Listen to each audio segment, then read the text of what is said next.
नमस्कार मित्रों, मैं इंदर कुक्कड़ और आप देख रहे हैं MW न्यूज़ मुखर वक्ता। जैसा कि आप जानते हैं कि हम आपको अनेक अध्यक्षों से, सचिवों से, उपाध्यक्षों से और अनेक जनप्रतिनिधियों से रूबरू करवाते हैं।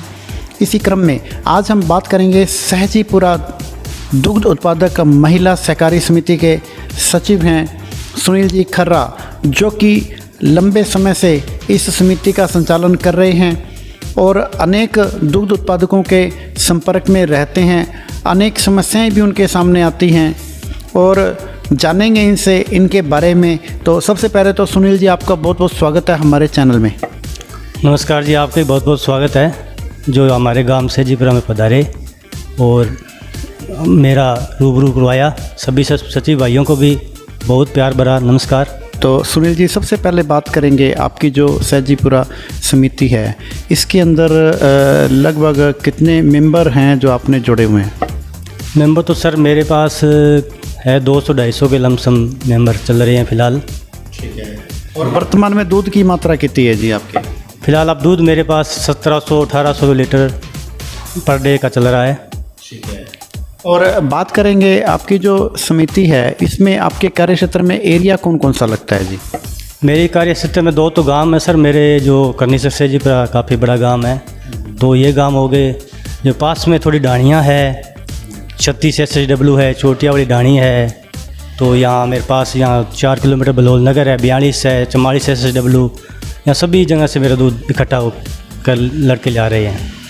अनेक मशक्क़त करने के बाद में आप 1800 लीटर जो है वो दूध इकट्ठा करते हैं। बहुत ही मेहनत भरा काम है। और बात करेंगे आपकी जो समिति है, अनेक दुग्ध उत्पादक आपके साथ में जुड़े हुए हैं।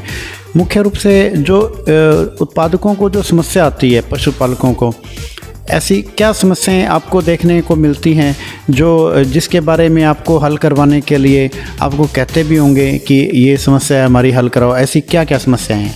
समस्या तो सर ये रेट की है। अब तो रेट फ़िलहाल तो अच्छे हैं दूध के। मेन तो कारण कि हरा चारा है वो भी बहुत महंगा है, दाना है, फीड है वो भी काफ़ी कॉस्टली महंगी बहुत है। तो इसलिए दूध का थोड़ा दाम बढ़े तो उत्पादकों को कुछ मुनाफा बने, इसलिए वो पशु रखते हैं ताकि उनको वो मुनाफा हो सके, आमदनी बढ़े और वो पशु और लेके आएँ। पर जिस तरह पिछले कई सालों में रेट कम थे तो वो पीछे रोग भी आया है, उसमें पशु भी वो मर गए। तो उनको जो कुछ अब मुख्यमंत्री ने घोषणा भी की है उनको कुछ मिलेगा, तो हो सकता है उन्हें कुछ मिले, उससे और पशु ले और दूध की आवक और बढ़े, ताकि हमारा भी संघ को भी फ़ायदा हो, समितियों को भी फ़ायदा हो। इसलिए मैं तो यही कहूँगा सचिव डेयरी संघ को तो ये कि रेट थोड़ा सा दूध का रेट और भी बढ़ाएं ताकि उत्पादकों को फ़ायदा मिल सके। आप जो समिति है इसमें मुख्य रूप से जो सदस्य हैं उनको क्या क्या सुविधाएं दे रहे हो? सुविधा तो सर मैं यही दे रहा हूँ कि तो समय पर लोगों को, ग्राहक को भुगतान मिलता है। तो 10वें दिन भुगतान, जैसे 11वें दिन भुगतान दे दिया, उसका ही फ़ायदा मिलता है। बाकी घी है, पशु आहार है, वो इस सही दामों पर मिलता है। तो वो जो कस्टमर है वो खुश होते हैं, उनको अच्छी दाम मिलता है, अच्छी फीड मिलती है, जिससे दूध की आवक बढ़ती है। और समय पर भुगतान होने के कारण दूध में बढ़ोतरी भी होती है। और संघ द्वारा भुगतान तो 5-7 दिन लेट भी आता है, पर हमें तो दूध बढ़ोतरी के लिए समय पर 10वें दिन भुगतान देना पड़ता है, जिससे कि दूध की आवक बढ़ती है।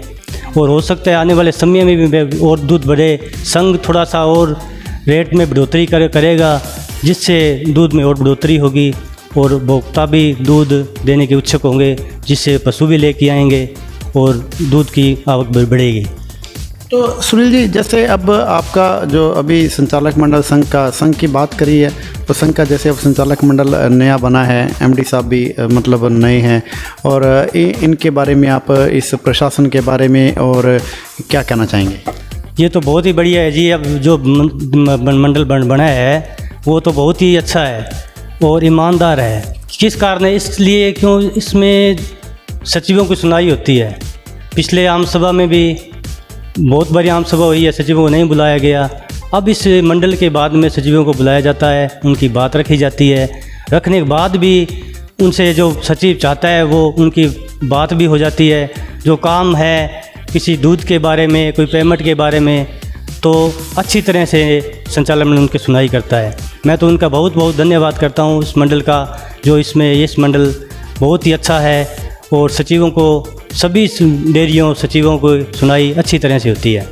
ठीक है दीदी, तो बहुत अच्छी बात है। वास्तव में संचालक मंडल बहुत ही बढ़िया है, क्योंकि ये सभी के सभी जो डायरेक्टर्स हैं या चेयरमैन साहब हैं या एमडी साहब है, वो ज़मीन से जुड़े हुए हैं और सभी की बात को बड़े आराम से तसल्लीबख्श सुना जाता है और उसका सोल्यूशन करवाने के लिए भी प्रयास किया जाता है। तो बात करेंगे अब आपके, जो आमतौर पर देखा जाता है सुनील जी, कि आज का जो युवा वर्ग है, आज अगर एक वैकेंसी निकलती है तो हज़ारों युवा उस वैकेंसी में नौकरी पाने के लिए कोशिश करते हैं, बट जबकि नौकरी मिलनी एक को है।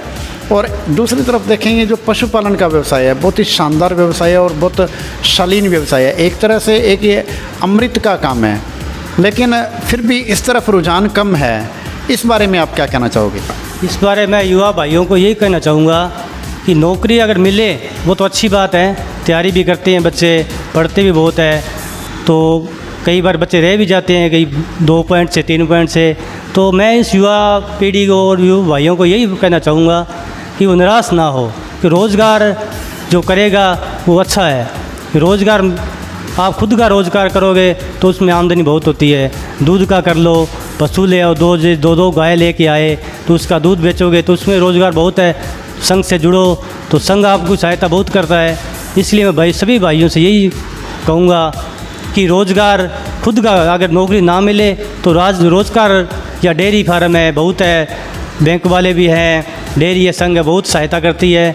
इसलिए आप खुद का काम करो जिससे कि आने वाली पीढ़ी भी आपसे खुश हो, आप अच्छी तरह से कार्य करें। तो सुनील जी, जैसे आज के इस कंपटीशन के इस दौर में आमतौर पर हर व्यवसाय में कंपटीशन काफ़ी हो गया है, तो इस दूध के व्यवसाय में जो कंपटीशन है उस बारे में आप क्या कहना चाहोगे? इसमें तो सर मैं यही कहना चाहूँगा सर जी, जो प्राइवेट डेयरी वाले हैं जो, वो एक लालच है। तो मैंने भी 2012 में स्टार्ट किया डेयरी, तब मेरे पास दूध था 40 लीटर 50 लीटर।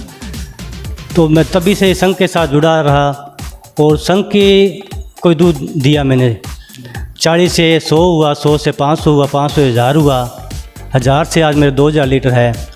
तो मैं सिर्फ संघ के साथ ही जुड़ा रहा। इसलिए प्राइवेट वाले मेरे पास भी बहुत आते हैं, क्यों मेरे पास हनुमानगढ़ बाज़ार लगता है, हलवाई भी आते हैं, जी आपको 500 रुपये प्लस दे देंगे, आपको कोई कहता 7 रुपये दे दें। प्राइवेट वाले भी आते हैं, जी हम आपको सर से 500 रुपये देंगे। पर मैं तो यही कहूँगा कि संघ है तो सही है, और क्यों संघ को दोगे तो पेमेंट सुरक्षित मिलेगी। अगर प्राइवेट को दोगे, प्राइवेट आज 2 रुपये दे देंगे, कल ये भागे तो पैसे कहाँ से देंगे? और हमें पैसे प्राइवेट नहीं देगा तो हम उपभोक्ता जो दूध लेके आते हैं उनको हम भुगतान कहाँ से करेंगे? इसलिए मैं तो यही चाहूँगा कि प्राइवेट के झंझट में ना पड़ें और संघ के साथ ही जुड़ें और संघ का साथ दें, तो तरक्की होगी और खुशहाली होगी। बहुत ही अच्छी बात है, बहुत ही शानदार आपके विचार हैं। तो ये हैं सुनील जी खर्रा, सहजीपुरा दुग्ध उत्पादक महिला सहकारी समिति के सचिव, जिन्होंने युवाओं को इस पशुपालन के व्यवसाय में ज़्यादा से ज़्यादा जुड़ने के लिए आह्वान किया है और संघ के साथ में जुड़ने का आह्वान किया है और संघ के साथ में जुड़ें और सरकार की जन कल्याणकारी योजनाओं का लाभ उठाएं। तो ठीक है जी, MW न्यूज़ मुखर वक्ता में समय देने के लिए बहुत बहुत धन्यवाद।